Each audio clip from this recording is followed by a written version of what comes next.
మంచి పని చేసినప్పుడు వన్ ఈజ్ అన్ ఆర్మీ. చెడు పని చేయడానికి మాత్రం కంపెనీ కావాలి.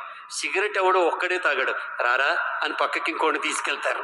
మందు ఎవడో ఒక్కడే కొట్టడు, వాడి కళ్ళు వెతుకుతూ ఉంటాయి మన కంపెనీ ఎవరెవరు ఉన్నారా అని చెప్పి. అలాగే చాడీలు చెప్పడానికి ఆడవాళ్ళకి ఒక్కళ్ళు చాలరు, ఇద్దరు ముగ్గురు ఉండాలి. మీకు ఒక సూపర్ జోక్ చెప్తా. మగవాళ్ళుట ఈ చెవితో విని ఈ చెవితో వదిలేస్తారట ఏం చెప్పినా, కానీ ఆడవాళ్ళు ఈ చెవితో విని ఈ చెవితో విని నోటితో వదిలేస్తారట. వాళ్ళకి ఎవరితోనో చెప్పుకోకపోతే కష్టమైపోతుంది అనమాట వాళ్ళకి. సో అలాంటప్పుడు మన కంపెనీ కావాలి. కానీ ఎవరైతే గెలవాలనుకున్నారో, ఎవరికైతే నిరంతర శక్తి ఉందో, ఎవరిలో అయితే అప్రజ్వలితమైన ఒక తపన ఉందో, ఒక కాంక్ష ఉందో, ఒక ఆర్తి ఉందో, ఒక తపన ఉందో, ఒక కోరిక ఉందో, ఒక నేర్చుకోవాలి ఎదగాలనే ఒక రకమైన జిజ్ఞాస ఉందో, వాళ్ళు మాత్రం వన్ మ్యాన్ ఆర్మీ. నేనే నా బలగం, నేనే నా బలగం. నాకు ఎవ్వరూ అక్కర్లేదు, ఎవ్వరూ తోడక్కల్లా.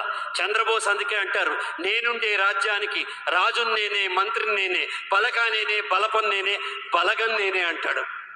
Really if you want to achieve something in the world, మనకి ఎవరి కోసం వెయిట్ చేయక్కల్లా, మనకి మనమే యాక్షన్ ఇనిషియేటర్స్ అవుతాం. ఒక కోడిగుడ్డుని పైనుంచి కొడితే అది ఆమ్లెట్ అవుతుంది, కానీ అంతర్మదనం దాని లోపల నుంచి ఇగ్నైట్ అయితే అది ఒక జీవి అవుతుంది. మనకి ఎవడి ప్రేరణ అక్కర్లా, మన ప్రేరణ మనకి చాలు. మనమే మనకి బలం, మనమే మనకి ఆస్తి. నేను ఒక్కడనే మారగలను. మారాలంటే నాకు ఎవడు తోడక్కల్లా. నా మనసులో 21 రోజులు నేను ఈ పని చేయాలి, ఈ పని చేస్తాను, ఈ పని చేయగలను, ఈ పని చేస్తున్నాను, ఈ పని చేశాను అనుకుంటే మీరు మారగలుగుతారు. నేను ఒక్కడనే ఆలోచించగలను. ఆలోచన వచ్చినప్పుడు 10 తలకాయలు ఎందుకు, ఒక్క తలకాయ. ఒక పాము చావాలంటే ఒక కర్రతో కొడితే పాము వస్తుంది, 10 కర్రలతో కొడితే పాము తప్పించుకుంటుంది. ఆలోచనకి నా మేధస్సు ఒక్కటి చాలు. నేను ఒక్కడనే ప్లాన్ వేయగలను. ఒక్కసారి స్ట్రాటజీ వేశానంటే అద్భుతమైన స్ట్రాటజీ. చూడండి ప్లాన్ అంటే ఎలా ఉంటుందో.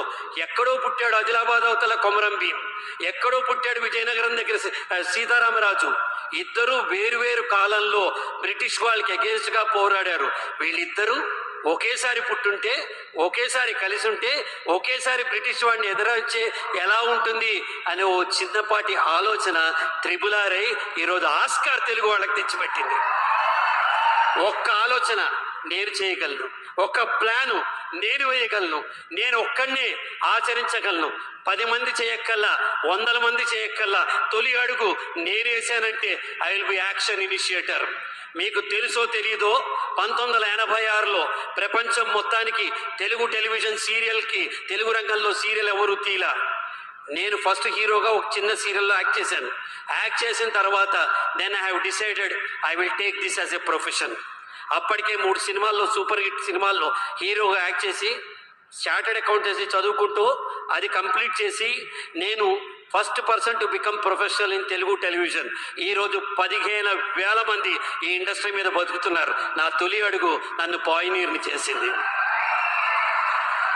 గొప్పకి చెప్పట్ల, నేను ఒక్కడిని చాలు అడుగు ముందుకేయడానికి, నేను ఒక్కడినే చాలు ఏదన్నా సాధించడానికి, నేను ఒక్కడినే చాలు గెలవడానికి, నేను ఒక్కడినే చాలు నా జీవితాన్ని తీర్చిదిద్దుకోవడానికి, నేను ఒక్కడినే చాలు నా కుటుంబం మొత్తం మీద నేను ఫలానా వాడి కుటుంబానికి చెందిన వాడిని అని చెప్పడానికి. గుర్తుపెట్టుకోండి, గొంగళి పురుగులను ఎవరు ప్రేమించరు, పుల్లలు పెట్టి తీసి బయట పారేస్తారు. సీతాకొక చిలుక వస్తే 1 సెల్ఫీ విత్ సీతాకొక చిలుక అంటారు. మీరు విజయవంతులైతే ప్రతివాడి డీపీలోనూ మీ ఫోటోయే, ఇంకోటి ఫోటో ఉండదు.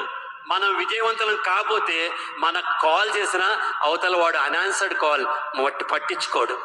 ఆ ఒక్కడు మీరైతే నేను ఒక్కడినే నెంబర్ 1ని అని మీరు అనుకుంటే మీరు జీవితంలో మారగలరు. మరి ఇదంతా ఓకే, బట్ వై మనం ఎందుకు బతుకుతున్నాం? ధనమేరా అన్నిటికీ మూలం, ఆ ధనం విలువ తెలుసుకున్నట్టే మానవ ధర్మం అంటారు. ఆ పాటలో దాశరథి గారు రాస్తారు, శ్రమజీవికి బ్రతుకంతా లక్ష్మీ నివాసం అంటాడు. ఎవడైతే కష్టపడతాడో, ఇక్కడ లక్ష్యం అంటే డబ్బే కాదు, లక్ష్యం అంటే ఆనందం, లక్ష్యం అంటే ఆరోగ్యం, లక్ష్యం అంటే సౌభాగ్యం, లక్ష్యం అంటే సంపద. శ్రమ పడేవాడికి జీవితంలో ఎవరి దగ్గర తల వంచాల్సిన అవసరం లేదు. ఇక్కడున్న 1500 మంది, you are individuals, you are capable. తలెత్తి జీవితం